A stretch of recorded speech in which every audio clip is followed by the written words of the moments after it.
Assalamualaikum warahmatullahi wabarakatuh.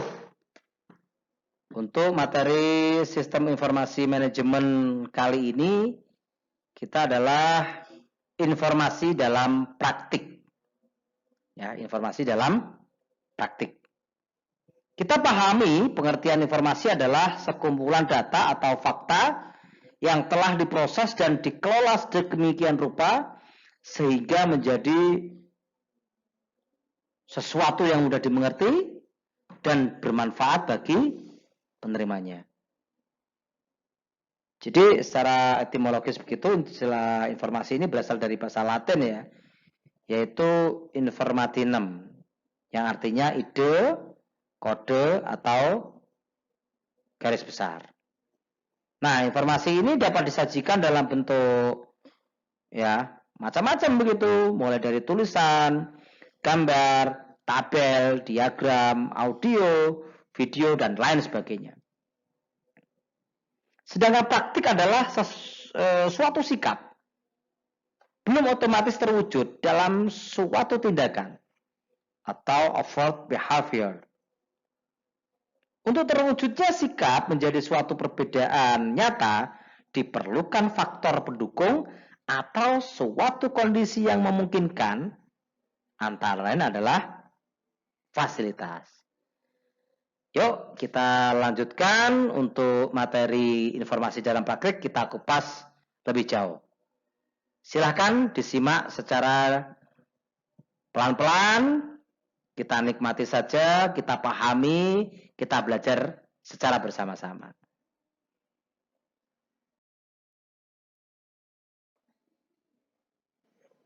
Kita awali dengan informasi sebagai salah satu faktor penting penentu keberhasilan.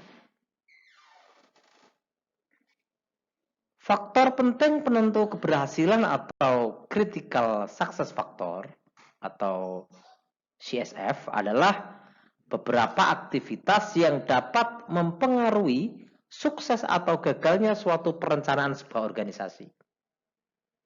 Manajer seringkali memusatkan perhatian hanya pada beberapa aktivitas penting saja, yang disebut sebagai faktor keberhasilan kritis atau critical success factor, yang mempunyai pengaruh sangat besar pada keberhasilan dan kegagalan perusahaan. Dengan memusatkan perhatian pada CSF, manajemen memastikan bahwa ia akan menghabiskan waktunya pada hal-hal yang benar-benar berarti. Kemampuan sebuah perusahaan untuk mengembangkan sistem informasi yang efektif adalah salah satu critical success factor. Jadi pada tahun 1961, Ronald Daniel dari McKinsey and Company, salah satu perusahaan konsultan terbesar di Amerika, yang memperkenalkan istilah critical success factor atau faktor penting penentu keberhasilan. Ronald Daniel ini mengungkapkan bahwa terdapat beberapa aktivitas penting yang akan menentukan keberhasilan atau kegagalan bagi semua jenis industri. Aktivitas-aktivitas penting tersebut adalah CSF. Dan faktor-faktor ini dapat berbeda-beda dari satu jenis organisasi ke jenis organisasi yang lain. Sebagai contoh, dalam industri kendaraan bermotor yang diyakini sebagai CSF adalah model, jaringan dealer yang efisien, dan pengendalian biaya produksi yang ketat. Dalam industri asuransi, CSF diidentifikasikan sebagai pengembangan personel manajemen agen, pengendalian personel administrasi, dan inovasi dalam menciptakan produk-produk asuransi yang baru. Nah, sehingga perusahaan akan berfokus pada CSF-nya, sehingga dapat memantau sejauh mana mereka telah mencapai tujuan dari perencanaan yang dibuat.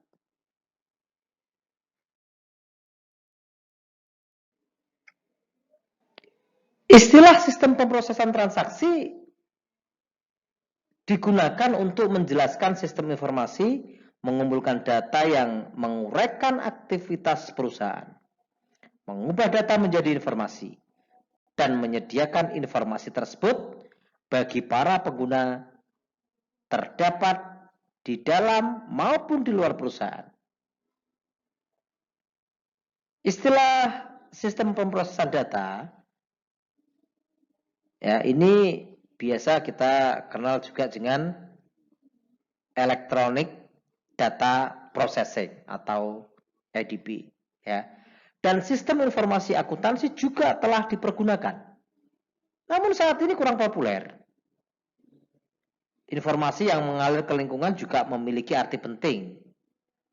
Sistem pemrosesan transaksi adalah satu-satunya sistem informasi yang memiliki tanggung jawab untuk memenuhi kebutuhan informasi di luar perusahaan.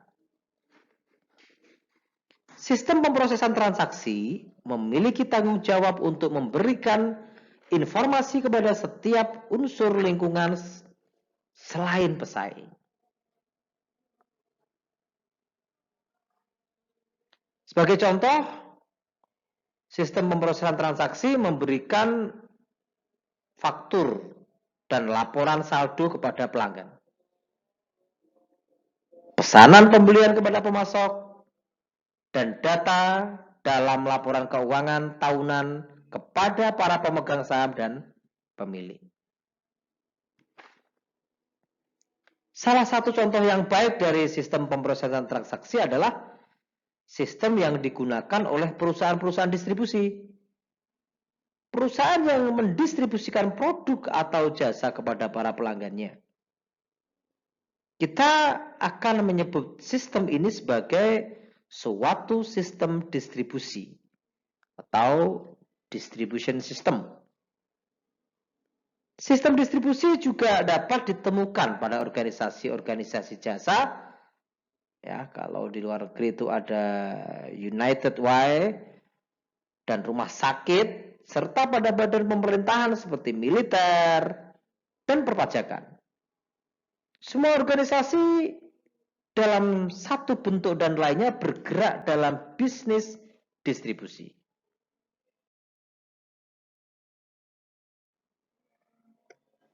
Ya, kita coba perhatikan sebuah gambar tentang model sistem pemrosesan transaksi.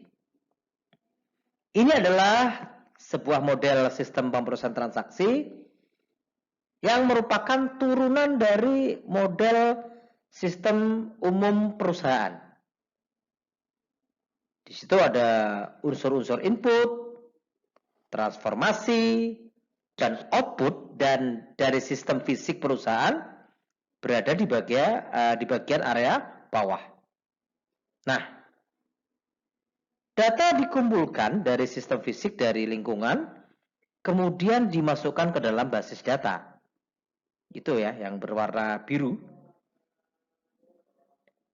Piranti lunak, ya, piranti lunak atau software memproses transaksi, mengubah data menjadi informasi bagi manajemen perusahaan dan bagi individu-individu serta organisasi-organisasi di dalam lingkungan perusahaan. Itu adalah model dari sebuah sistem pemrosesan transaksi.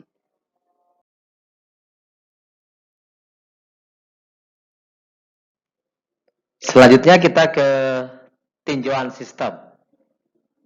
Jadi seluruh sistem ditujukan oleh kotak yang diberi label sistem distribusi yang berada di tengah. Unsur-unsur lingkungan yang berinteraksi dengan sistem ditujukan oleh kotak-kotak dan dihubungkan oleh sistem oleh panah-panah, ya, yang disebut dengan arus data, ya, disebut dengan arus data. Jadi kotak-kotak yang panah-panah yang hitam itu. Arus data dari sistem distribusi kepada manajemen terdiri atas laporan-laporan akuntansi. Ya, laporan-laporan akuntansi standar. Semua kecuali dua arus data seperti pada gambar, ya, terdiri atas sumber daya maya, virtual gitu ya. Sumber daya virtual, sumber daya maya. Kita coba lihat yang pertama itu ya, sistem yang memenuhi pesanan pelanggan ya, fill orders. Di mana di sini kita lihat beberapa entrian yang ada adalah sistem entry pesanan ya, sistem entry pesanan. Di mana di sini memasukkan pesanan pelanggan ke dalam sebuah sistem.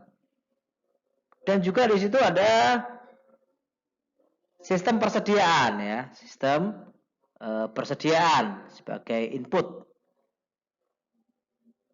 atau inventory system yang digunakan untuk memelihara catatan persediaan. Berikutnya juga ada sistem penagihan ya atau billing system. Ya, ada billing system. Ini untuk membuat faktur pelanggan ya. Digunakan untuk membuat faktur pelanggan. Sedangkan berikutnya adalah account receivable system ya. Account receivable system ini adalah sistem piutang dagang ya. Sistem piutang dagang. Berikutnya yang kedua adalah sistem yang memesan persediaan pengganti.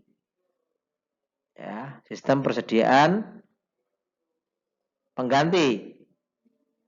Di sini ada sistem pembelian ya, ada sistem pembelian atau purchasing system, ada sistem penerimaan ya atau receiving system, dan juga ada sistem utang dagang atau account payable system.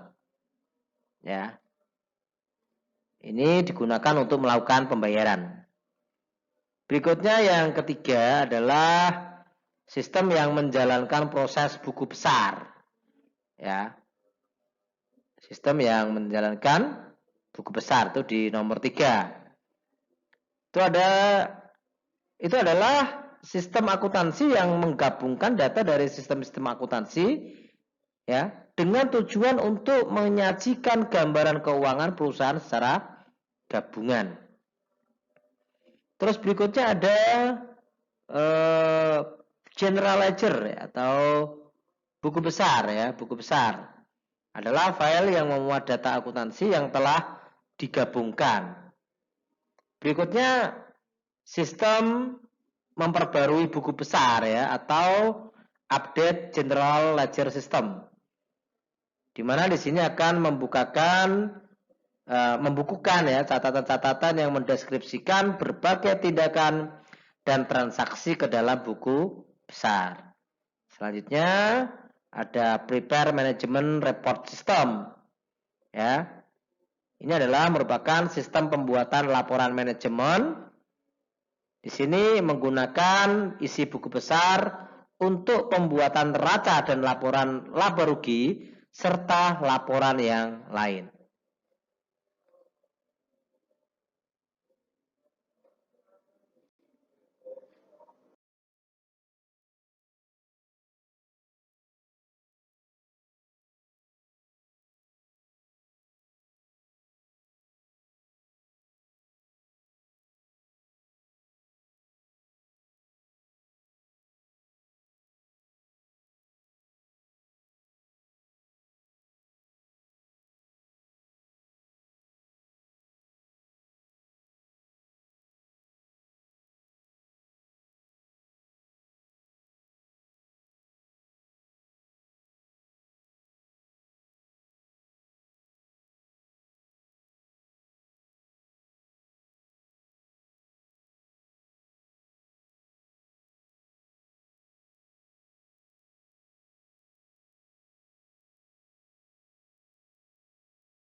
Untuk selanjutnya kita akan membahas tentang sistem informasi organisasi.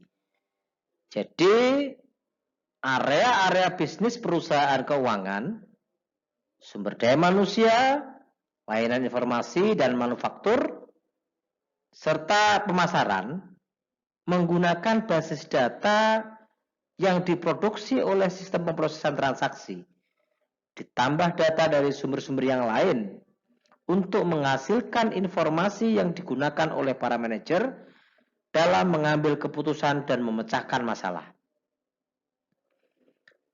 Sistem informasi dikembangkan untuk setiap area bisnis ini. Jenis sistem informasi lainnya yang telah diimplementasikan di banyak perusahaan sistem informasi eksekutif. Semua sistem informasi ini merupakan contoh dari sistem informasi organisasi yang terus dikembangkan untuk memenuhi kebutuhan akan informasi yang berhubungan dengan bagian-bagian tertentu dari organisasi. Ini ada ada 5 ya nanti yang akan kita bahas. Yang pertama adalah sistem informasi pemasaran. Ini nanti memberikan informasi yang berhubungan dengan aktivitas pemasaran. Yang kedua ada sistem informasi sumber daya manusia ya, yang akan memberikan informasi kepada seluruh manajer perusahaan yang berkaitan dengan sumber daya manusia perusahaan. Sedangkan yang ketiga adalah sistem informasi manufaktur atau manufacturing information system. Ini memberikan informasi kepada seluruh manajer perusahaan yang berkaitan dengan operasi manufaktur perusahaan. Sedangkan yang keempat adalah sistem informasi keuangan atau financial information system yang memberikan informasi kepada seluruh manajer perusahaan yang berkaitan dengan aktivitas keuangan perusahaan. Sedangkan yang kelima adalah sistem informasi dari eksekutif ya, sistem informasi eksekutif atau executive information system. Ini adalah suatu sistem yang memberikan informasi kepada para manajer di tingkat yang lebih tinggi atas kinerja perusahaan secara keseluruhan.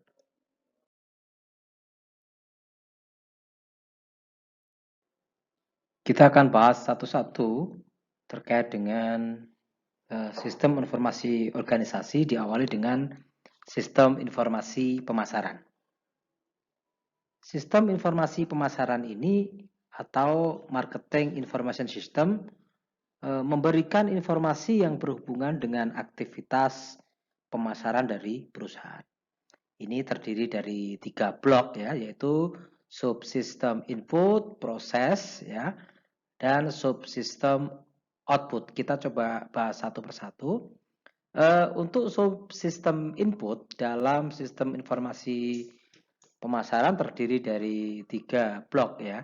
Ada sistem informasi akuntansi, subsistem riset pemasaran, dan subsistem intelijensi pemasaran.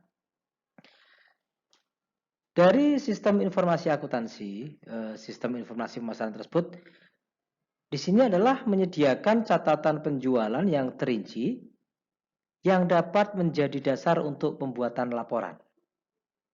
Dan juga dalam subsistem informasi akuntansi ini digunakan untuk aplikasi pengolahan data. Data digunakan untuk menyediakan informasi dalam bentuk laporan khusus dan laporan periodik atau model matematik. Yang kedua adalah subsistem penelitian pemasaran atau marketing research subsystem. Di subsistem ini fungsinya adalah untuk mengumpulkan data mengenai segala aspek operasi pemasaran, penjualan, terutama aspek-aspek yang berkaitan dengan pelanggan atau calon pelanggan. Nah, di sini terdapat 2 jenis data yang dikumpulkan, yaitu data primer dan data sekunder. Sedangkan yang ketiga dari subsistem input pemasaran adalah subsistem intelijen pemasaran. Nah, fungsinya adalah untuk mengumpulkan data dan informasi mengenai pesaing perusahaan. Pemasaran tidak bertanggung jawab untuk membuat arus keluar bagi pesaing, tetapi membuat arus masuk. Nah, tugas dari subsistem inteligensi pemasaran ini adalah mengumpulkan data, terdiri dari data primer dan data sekunder, begitu. Terus tugas yang lain adalah mengevaluasi data, baik data primer dan data sekunder, diperiksa untuk memastikan keakuratannya. Dan juga menganalisis data, ya, menganalisis data. Tujuannya untuk mengubah data menjadi informasi. Selain itu juga menyimpan dan menyebarkan informasi. Selanjutnya di blok tengah adalah basis data, ya, atau database. Ini digunakan oleh subsistem output yang berasal dari basis data. Jadi subsistem input ini dihasilkan dari subsistem input yang nantinya data tersebut diolah, diproses, dan digunakan sebagai informasi pada subsistem output. Sedangkan untuk subsistem output ini ada 5, ya. 5 ini dari marketing mix gitu, dari bauran pemasaran. Ada subsistem produk yang pertama. Nah, di sini memberi informasi tentang produk-produk perusahaan. Apapun produk itu diletakkan, ditaruh, ya, dari subsistem produk ini. Ya. Yang kedua adalah subsistem lokasi atau place subsistem, memberikan informasi mengenai jaringan distribusi perusahaan. Sedangkan yang ketiga subsistem promosi, ya, memberikan informasi mengenai iklan dan aktivitas penjualan perusahaan. Sedangkan yang keempat adalah subsistem harga. Di sini memberikan informasi tentang harga-harga dari produk perusahaan dan juga untuk membantu manajer, ya, dalam mengambil keputusan penentuan harga. Berikutnya yang kelima adalah subsistem bauran terintegrasi atau integrate make subsystem. Nah, di sini memungkinkan manajer mengembangkan strategi yang mempertimbangkan pengaruh gabungan dari unsur-unsur keempat subsistem yang tadi yang atas, yaitu subsistem produk, lokasi, promosi, dan harga. Itulah model dari sebuah sistem informasi pemasaran.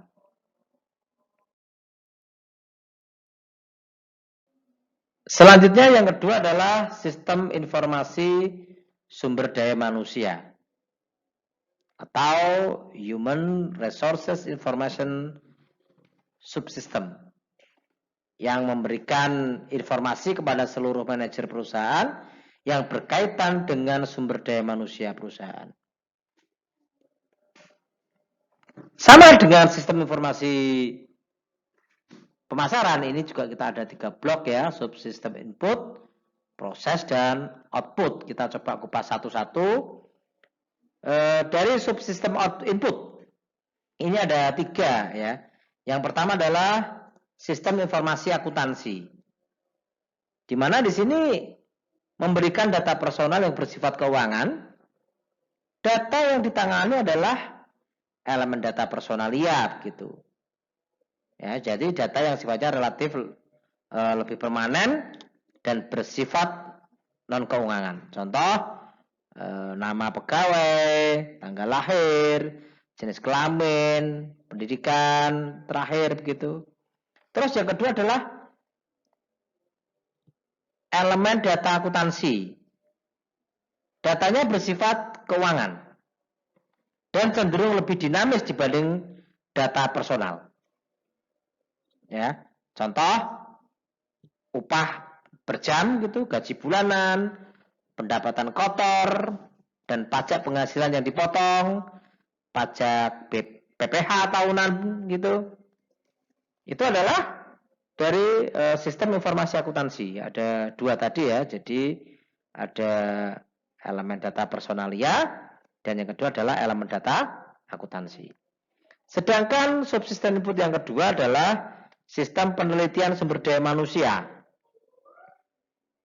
Ini melakukan proyek penelitian khusus untuk mengumpulkan data, ya, yang ditangani, ya, yang ditangani dalam subsistem ini adalah penelitian suksesi, misal. Ini mengidentifikasi calon karyawan dalam perusahaan yang merupakan posisi dalam lowongan untuk mengisi posisi tersebut misalnya. Terus yang kedua ada analisa dan evaluasi jabatan. Di sini nanti akan mempelajari setiap jabatan dalam suatu area untuk menentukan lingkup, mengidentifikasikan pengetahuan dan keahlian yang diperlukan. Sedangkan yang ketiga adalah penelitian keluhan. Ini membantu tidak lanjut atas keluhan yang disampaikan pegawai untuk berbagai alasan. Nah, subsistem yang ketiga adalah subsistem intelijen sumber daya manusia. Ini merupakan suatu bentuk pengumpulan data dan informasi yang berhubungan dengan personel dari lingkungan perusahaan. Sedangkan data yang ditangani adalah intelijen pemerintah, intelijen pemasok, intelijen serikat kerja, intelijen masyarakat global, intelijen masyarakat keuangan, serta intelijen pesaing. Sedangkan di proses data itu adalah ada database ya. Database ini untuk meningkatkan kerumitan masalah yang berhubungan dengan personal yang berbasis komputer. Ya.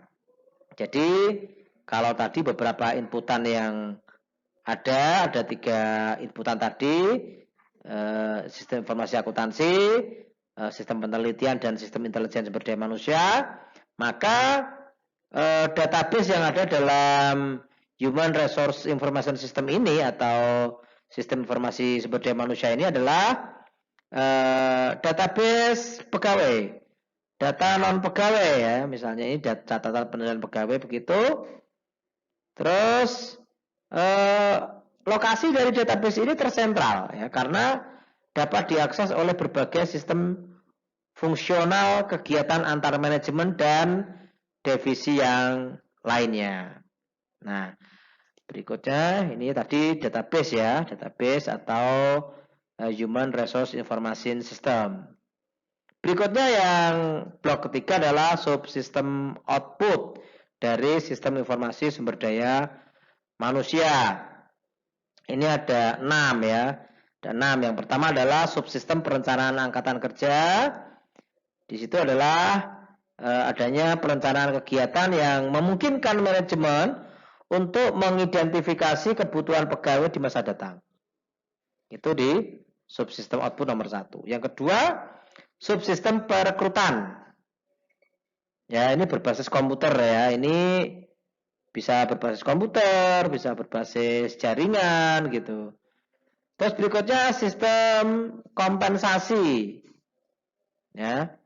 Ini kegiatan subsistem yang paling berhasil dan area pengembangan yang besar potensinya ini di sistem kompensasi itu akan digunakan ya untuk melihat kemampuan perusahaan dalam memberikan kompensasi begitu. Terus juga ada subsistem tunjangan ya. Biasanya ini untuk membuktikan bahwa sumber daya manusia yang berhasil ini akan mencapai end user computing gitu. Berikutnya subsistem manajemen angkatan kerja. Ya, di sini untuk usaha pengembangan personel dan pelatihan, penilaian kinerja sebagai bentuk pendukung yang kuat begitu. Sedangkan yang keenam adalah sistem subsistem ya, perencanaan angkatan kerja. Ini biasanya menggunakan aplikasi EO ya atau Equal Employment Opportunity. Ini ditujukan ke pemerintah dan untuk pemenuhan tanggung jawab lingkungan eksternal. Itu adalah berbagai penjelasan tentang sistem informasi sumber daya manusia.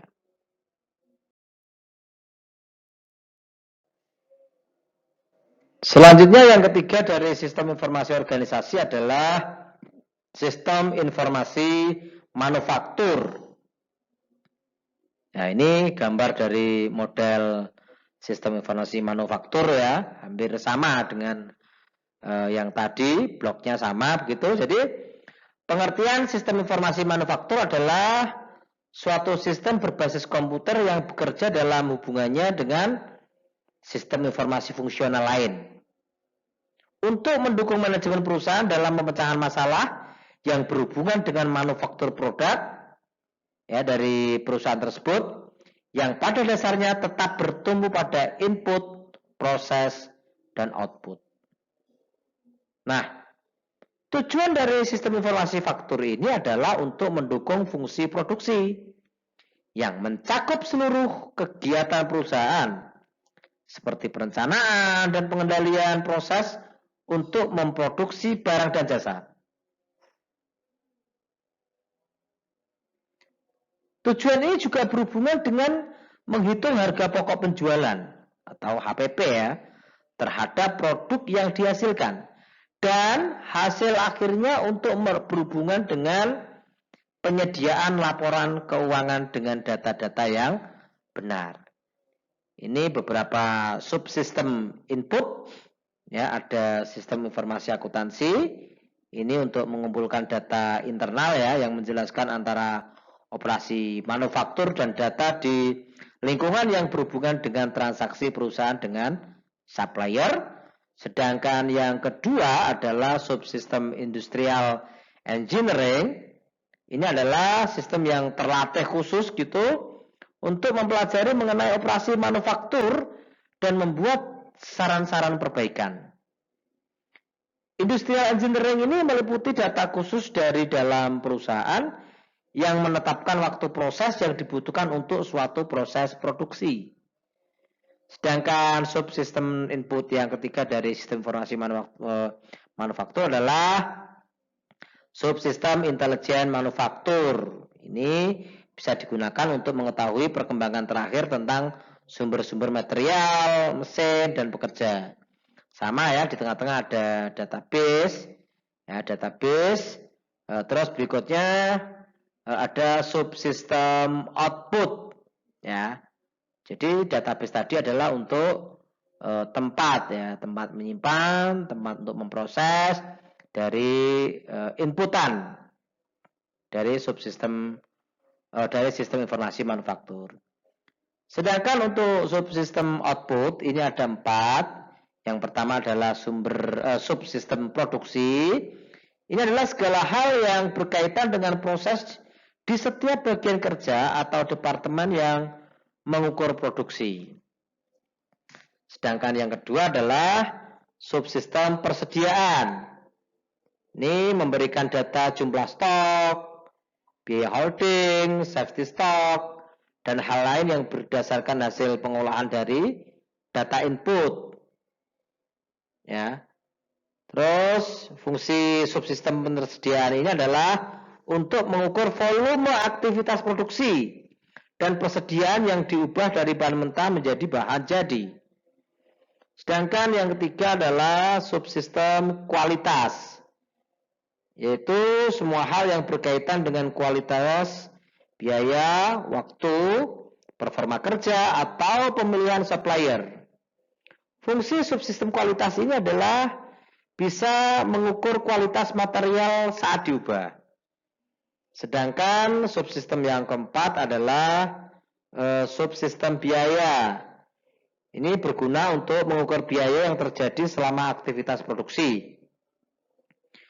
Unsur pengendalian biaya digolongkan menjadi 2, yaitu standar kerja yang baik dan sistem untuk melaporkan kegiatan secara rinci saat terjadi proses produksi yang akurat. Nah, itu tadi penjelasan tentang sistem informasi manufaktur. Dan selanjutnya yang keempat adalah sistem informasi keuangan. Sistem informasi keuangan ini adalah sistem informasi yang memberikan informasi kepada orang atau kelompok baik di dalam perusahaan maupun di luar perusahaan mengenai masalah keuangan dan menyediakan informasi mengenai arus uang bagi para pemakai di seluruh perusahaan. Model sistem informasi keuangan sama ya, yaitu ada subsistem input, ada database, ada subsistem output. Kita coba bahas satu-satu. Itu ada subsistem input ya, di sini ada 3. Ada sistem informasi akuntansi, ini untuk menyediakan data input bagi aplikasi keuangan, begitu. Sedangkan yang kedua ada sistem subsistem audit internal. Ini membantu sistem informasi akuntansi dalam menyediakan data dan informasi internal dengan penelitian khusus yang dilakukan oleh auditor terkenal. Sedangkan yang ketiga adalah subsistem intelijen keuangan. Ini mengumpulkan sistem informasi dari elemen-elemen lingkungan yang mempengaruhi arus uang masyarakat keuangan, pemegang saham, dan pemilik serta pemerintah. Selanjutnya dari subsistem output diproses ya dan disimpan dalam sebuah basis data untuk menjadi sebuah subsistem atau menjadi sebuah output begitu, di mana subsistemnya ini ada 3 ya untuk di sistem informasi keuangan. Yang pertama adalah sistem peramalan. Ini melakukan peramalan jangka panjang ya, 5 sampai 10 tahun ke depan untuk menyediakan dasar bagi perencanaan strategis. Yang kedua adalah subsistem manajemen dana berkaitan dengan arus uang melalui perusahaan. Sedangkan yang ketiga adalah pengendalian. Ini menyiapkan anggaran untuk operasi tahunan dan kemudian menyediakan informasi umpan balik kepada manajer sehingga mereka dapat memantau biaya aktual dibandingkan dengan anggaran. Itu adalah model sistem informasi keuangan. Sedangkan untuk sistem informasi organisasi yang kelima adalah sistem informasi eksekutif. Kita coba lihat di situ. Ya, sistem informasi eksekutif adalah suatu sistem yang memberikan informasi kepada para manajer di tingkat yang lebih tinggi atas kinerja perusahaan secara keseluruhan. Ya, ini juga ada istilah lain dari sistem informasi eksekutif adalah Executive Support System atau disingkat dengan ESS gitu. Nah, perusahaan ini di dalam melakukan Executive Information System atau menggunakan sistem informasi eksekutif biasanya terdiri atas stasiun-stasiun kerja eksekutif yang terhubung melalui jaringan ke kantor pusat. Konfigurasi stasiun kerja terdiri atas sebuah komuter ya dan informasi yang telah diproses oleh komputer pusat perusahaan. Pihak eksekutif akan memasukkan permintaan informasi untuk mengeluarkan tampilan informasi format awal atau untuk menjalankan pemrosesan dalam jumlah minimum. Nah, laporan format awal ini bertindak sebagai dashboard bagi eksekutif untuk memonitor faktor-faktor penting penentu keberhasilan organisasi.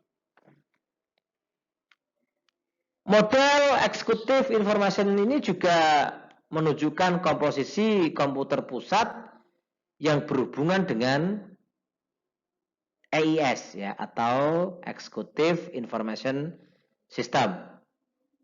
Data dan informasi dapat dimasukkan ke dalam basis data korporat dari sumber-sumber eksternal.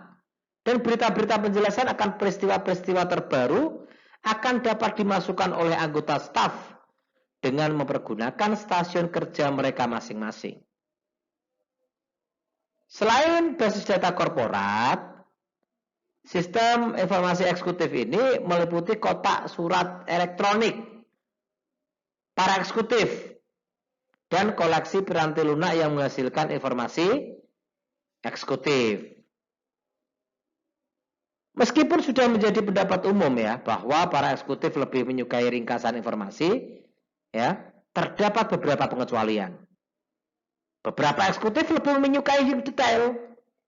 Jadi para perancang sistem informasi eksekutif ini membuat sistem secara fleksibel Sehingga dia akan dapat memenuhi keinginan semua eksekutif, apapun itu. Salah satu pendekatan adalah dengan memberikan kemampuan yang rinci atau drill down. Dengan pendekatan ini, eksekutif dapat mengeluarkan tampilan ringkasan dan kemudian secara berurutan menampilkan detail dari tingkat yang lebih rendah. Perincian atau drill down ini akan terus dilakukan sampai eksekutif merasa puas bahwa mereka telah mendapatkan jumlah detail sesuai dengan kebutuhan.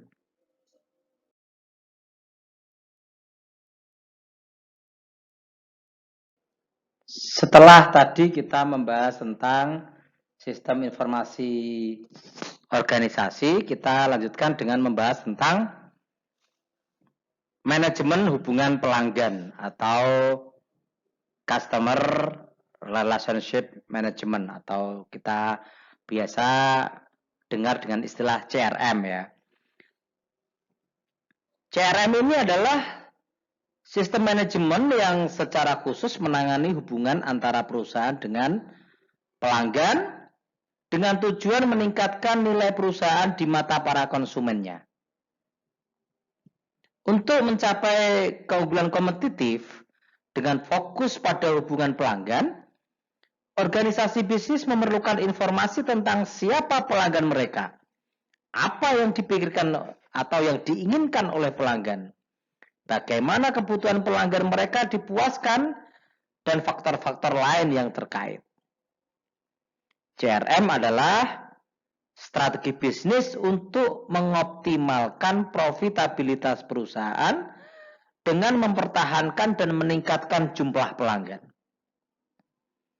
Fokus utama strategi ini adalah pada pengembangan kepuasan pelanggan, diantaranya dengan cara memahami pelanggan, mempertahankan pelanggan melalui pengalaman pelanggan begitu, dengan menarik pelanggan baru, memenangkan kontrak, meningkatkan keuntungan, mengurangi biaya manajemen pelanggan. Strategi ini menyadari bahwa membina hubungan jangka panjang dengan pelanggan adalah suatu strategi yang bagus. Karena mempertahankan pelanggan yang sudah ada biasanya akan lebih mudah, ya, dan juga lebih murah daripada mendapatkan pelanggan baru. Oleh karena itu, perusahaan melakukan upaya-upaya untuk memahami para pelanggannya sehingga kebutuhan mereka akan dapat dipenuhi dan mereka akan tetap setia kepada perusahaan. Nah, ini tadi ya tujuannya adalah tadi untuk menggunakan informasi yang terintegrasi untuk pelayanan yang memuaskan. Itu yang pertama. Tujuan dari CRM. Hal ini berarti mempersiapkan pandangan yang komprehensif dari pelanggan untuk memaksimalkan hubungan mereka dengan perusahaan, baik melalui upselling atau cross-selling, dan pada saat yang sama meningkatkan profit dengan identifikasi, menarik perhatian, dan mempertahankan pelanggan terbaik. Sedangkan tujuan yang kedua adalah menggunakan informasi yang terintegrasi untuk pelayanan yang memuaskan. Dengan menggunakan informasi dari pelanggan untuk meningkatkan pelayanan yang lebih baik berdasarkan kebutuhan mereka, perusahaan dapat menghemat waktu pelanggan dan menyingkirkan segala kekecewaan dari pelanggan. Sebagai contoh, pelanggan seharusnya tidak perlu untuk mengulangi informasi yang sama ke berbagai departemen perusahaan secara terus-menerus. Pelanggan akan senang jika perusahaan tahu banyak tentang apa yang mereka inginkan. Sedangkan tujuan yang ketiga adalah menciptakan saluran proses dan prosedur komunikasi yang konsisten dan berulang.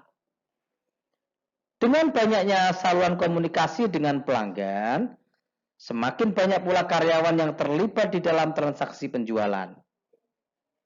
Tanpa memperhatikan ukuran dan kompleksitas, perusahaan harus meningkatkan konsistensi proses dan prosedur di dalam pengaturan terhadap pelayanan, pemasaran, dan penjualan.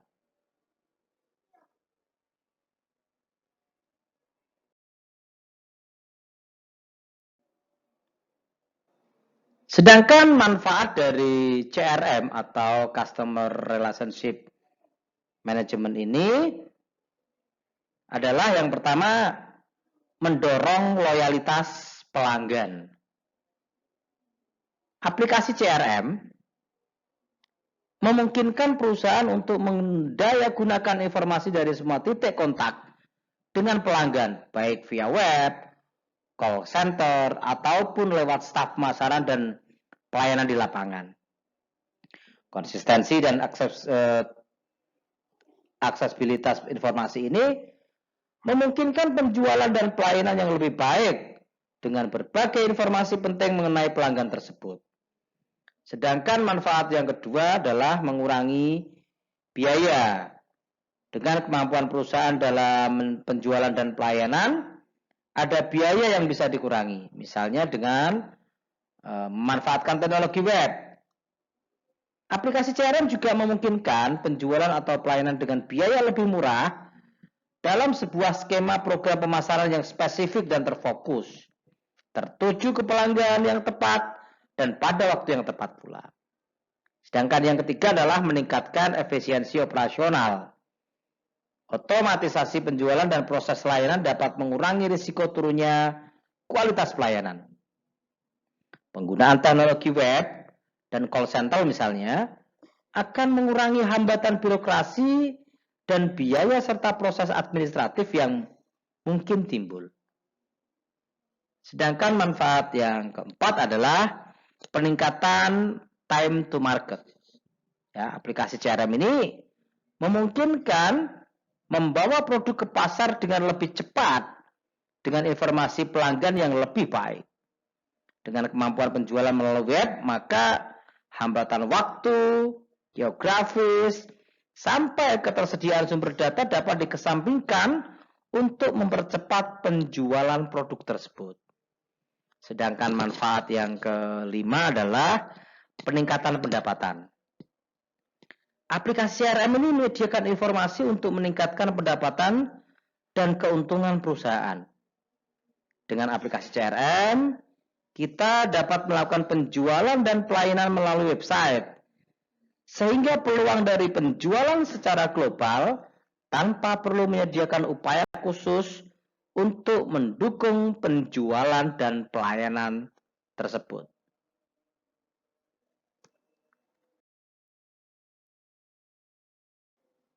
Setelah tadi kita membahas tentang CRM, kita akan coba bahas materi tentang data warehousing.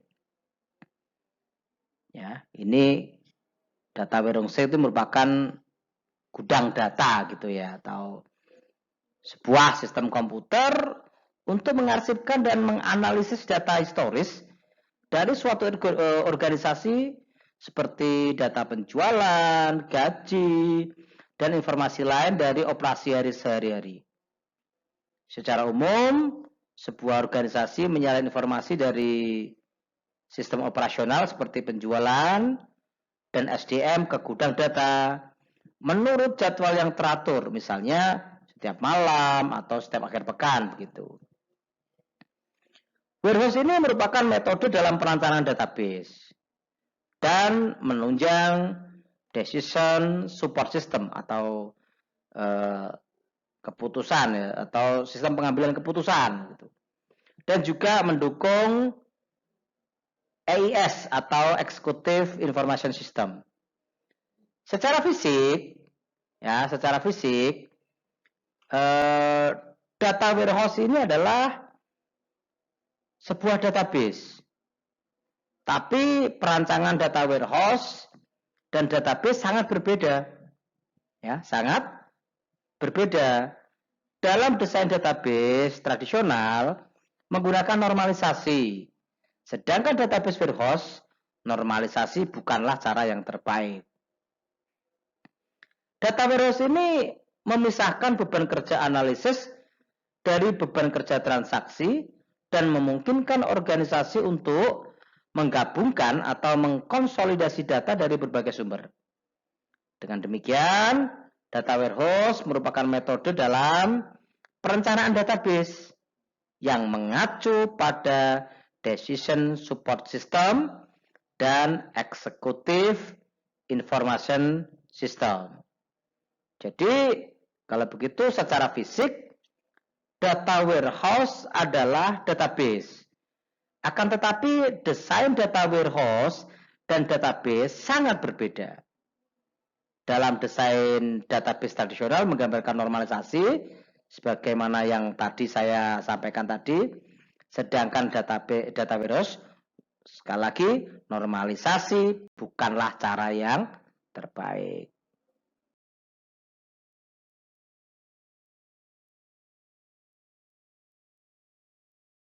Berikutnya ini kita coba lihat karakteristik data warehouse ya. Jadi tadi kita sudah pahami bahwa data warehouse atau gudang data adalah untuk menjelaskan penyimpanan data yang memiliki karakteristik gitu. Nah, karakteristiknya apa? Yang pertama adalah kapasitas penyimpanannya sangat besar. Ya. Sedangkan yang kedua, data diakumulasikan dengan menambah catatan-catatan baru. Bukannya dijaga tetap paling mutakhir dengan memperbarui catatan-catatan yang sudah ada dengan informasi yang baru. Karakteristik yang ketiga adalah dapat diambil dengan mudah datanya ya, dapat diambil dengan mudah. Serta yang keempat, data sepenuhnya digunakan untuk pengambilan keputusan dan tidak digunakan dalam operasi sehari-hari.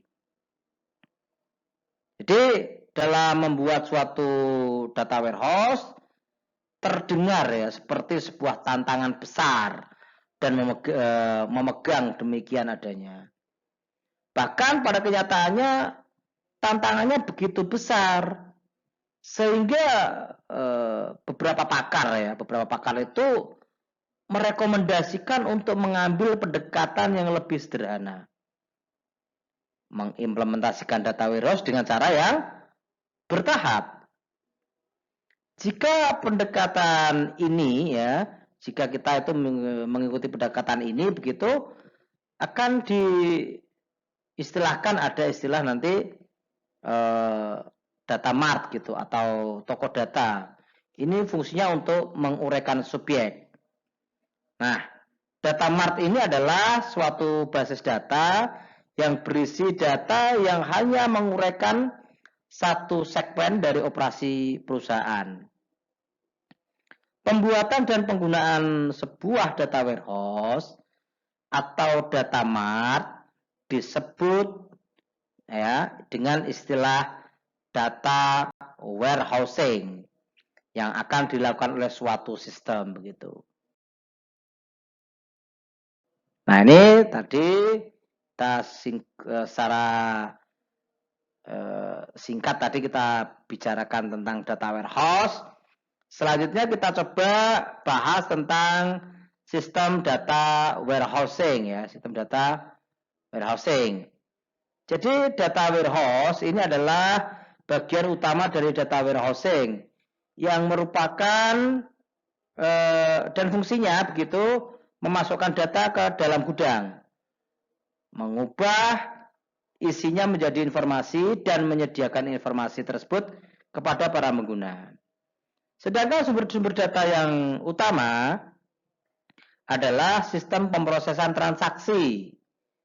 Namun tambahan data yang diperoleh dari sumber-sumber lain, baik itu internal maupun lingkungan, ya. Ketika data diidentifikasi memiliki nilai potensial dalam pengambilan keputusan begitu, maka data tersebut akan ditambahkan ke data warehouse. Sedangkan berikutnya adalah area pengumpulan ya, di mana di sini adalah sebuah tempat dari sebuah data untuk menjalani ekstraksi, transformasi, dan pemuatan. Ya, pemuatan. Nah, proses seperti itu ya, ada ekstraksi, transformasi, atau pemuatan itu disingkat dengan ETL atau extraction, transformation, dan loading. Proses extraction ini menggabungkan data dari berbagai macam sumber, ya. Sedangkan proses transformasi ini membersihkan data dan menempatkan dalam suatu format yang terstandar dan membuat ringkasan.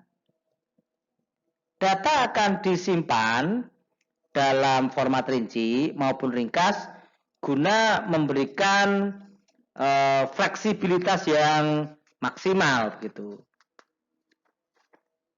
Dalam memenuhi berbagai kebutuhan informasi daripada pengguna begitu. Sedangkan berikutnya adalah proses L, itu tadi loading atau proses pemuatan. Ini melibatkan entry data ke dalam tempat penyimpanan data warehouse gitu. Nah, bagaimana data disimpan dalam tempat penyimpanan data warehouse? Jadi dalam suatu basis data, seluruh data mengenai subjek tertentu disimpan bersama dalam satu lokasi yang biasanya berbentuk sebuah tabel. Data tersebut meliputi data pengidentifikasi, ya, seperti nomor pelanggan, data deskriptif seperti nama pelanggan, dan data kualitatif seperti penjualan, begitu. Dalam tempat penyimpanan data warehouse, terdapat dua jenis tabel yang disimpan dalam tabel yang terpisah-pisah. Tabel data ini akan digabung untuk menghasilkan satu paket informasi. Jadi di situ ada istilahnya nanti tabel dimensi ya. Tabel dimensi ini data pengidentifikasi dan deskriptif akan disimpan dalam tabel ini atau tabel dimensi. Berikutnya tabel fakta. Ini adalah tabel-tabel terpisah yang disebut dengan tabel data fakta begitu. Berisi ukuran-ukuran kuantitatif sebuah entitas, objek atau aktivitas. Berikutnya adalah paket informasi. Ini mengidentifikasi semua dimensi yang akan digunakan dalam analisis aktivitas tertentu. Terus kita coba mengenal dengan istilah skema bintang ya dalam sebuah data warehouse. Skema bintang ini dikatakan bintang itu karena memang memiliki kemirikan dengan pola sebuah bintang. Ya. Skema bintang ini memungkinkan diperolehnya informasi seperti unit penjualan aktual menurut kode begitu ya pada suatu bulan tertentu. Terus juga memungkinkan ada informasi tentang perbandingan jumlah komisi penjualan menurut wilayah penjualan selama 2 kuartal terakhir misal. Juga dimungkinkan dari sini. Serta dimungkinkan juga mendapatkan informasi tentang penjualan produk berdasarkan pelanggan untuk tahun berjalan sampai dengan saat ini. Ya, kita tadi sudah mengenal tentang data warehouse. Kita juga sudah mengenal tentang warehousing ya. Sekarang kita coba mengenal online analytical processing atau OLAP. OLAP ini adalah metode pendekatan untuk menyajikan jawaban dari permintaan proses analisis yang bersifat dimensional secara cepat, yaitu desain dari aplikasi dan teknologi yang dapat mengoleksi, menyimpan, memanipulasi suatu multidimensi untuk tujuan analis.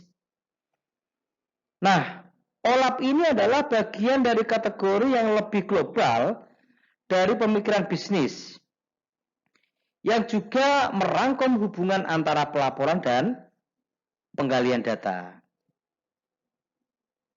Aplikasi OLAP adalah pelaporan bisnis untuk penjualan, pemasaran, manajemen pelaporan, manajemen proses bisnis, penganggaran dan peramalan, laporan keuangan, dan bidang-bidang yang serupa.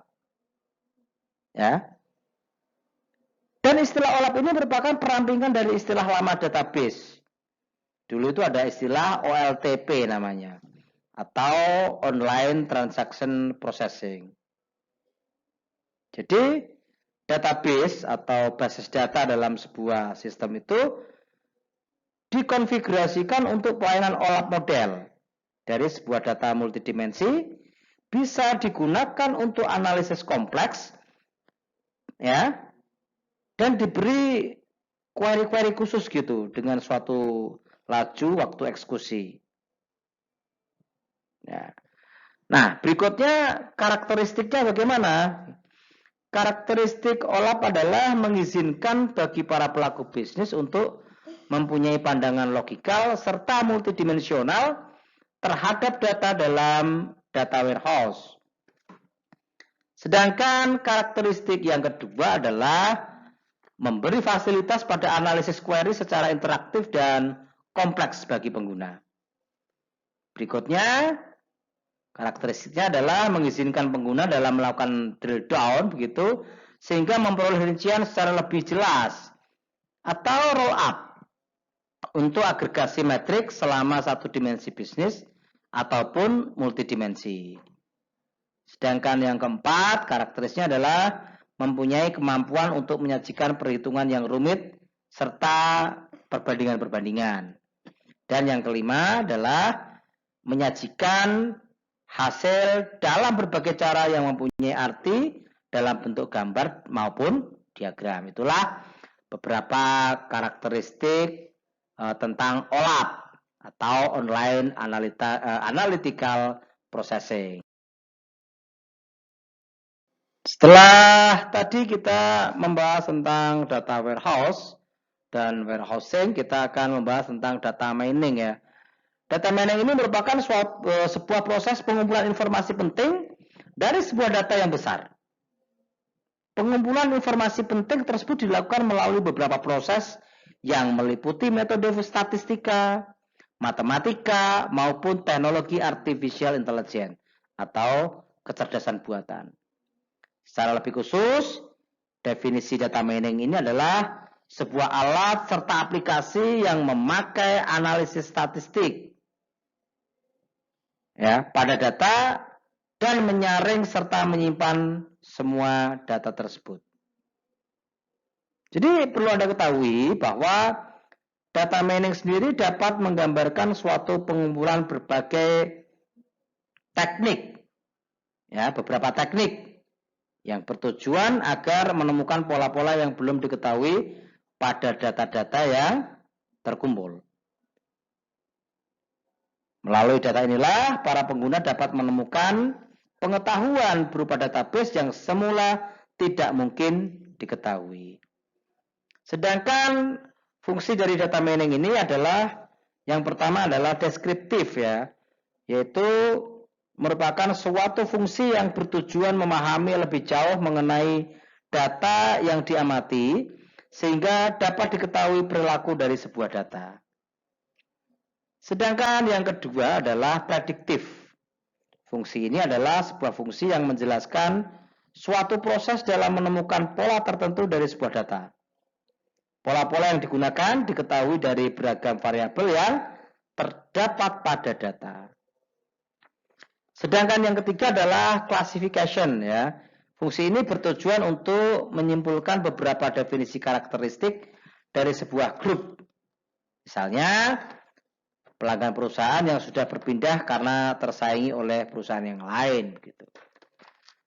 Berikutnya yang keempat adalah clustering, yaitu identifikasi kelompok dari produk-produk atau barang-barang yang memiliki karakteristik khusus. Fungsi yang keempat adalah association. Ini merupakan identifikasi hubungan dari kejadian-kejadian yang sudah terjadi di sewaktu-waktu. Sedangkan yang keenam adalah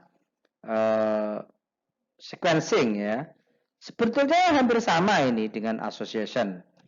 Tetapi untuk sequencing berfungsi untuk identifikasi hubungan-hubungan yang berbeda dari sebuah periode waktu tertentu. Contohnya, para pelanggan yang berkunjung di supermarket secara berulang. Itu menggunakan konsep sequencing. Sedangkan yang ketujuh adalah forecasting. Ini bertujuan untuk memperkirakan nilai di suatu masa mendatang sesuai dengan pola-pola dengan kumpulan data dalam jumlah yang sangat besar. Contohnya adalah peramalan permintaan pasar.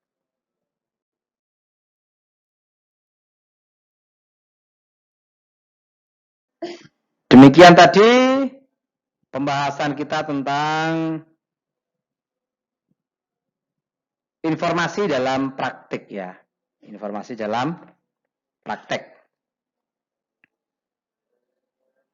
Kita tadi pahami bahwa kebutuhan akan informasi sangat diperlukan oleh semua kalangan ya, termasuk di dalamnya adalah perusahaan. Data-data yang digunakan harus diproses atau diolah sehingga terciptalah sistem informasi manajemen yang mengatur dan menganalisis data hingga menjadi informasi. Perkembangan organisasi yang dinamis mengharuskan organisasi perlu melakukan penyempurnaan sistem informasinya. Karena keberhasilan sistem informasi sangat bergantung pada maksud dan tujuan dari penerapan sistem informasi itu sendiri bagi perusahaan. Apakah sistem ini masih mampu mengadaptasi kebutuhan perusahaan, mudah digunakan, dan mampu menyajikan segala jenis informasi yang diperlukan oleh perusahaan. Karena ketergantungan akan sistem informasi di era modern ini merupakan hal yang masif dirasakan oleh semua kalangan. Pemanfaatan teknologi untuk sistem informasi manajemen pun mulai ramai digunakan oleh perusahaan-perusahaan. Itu tadi informasi tambahan dari kami sebagai penutup. Terima kasih semuanya. Semoga bisa membawa manfaat. Mohon maaf kalau ada yang salah dan kurang. Kita hebat, kita semangat. Sekian. Wassalamualaikum warahmatullahi wabarakatuh.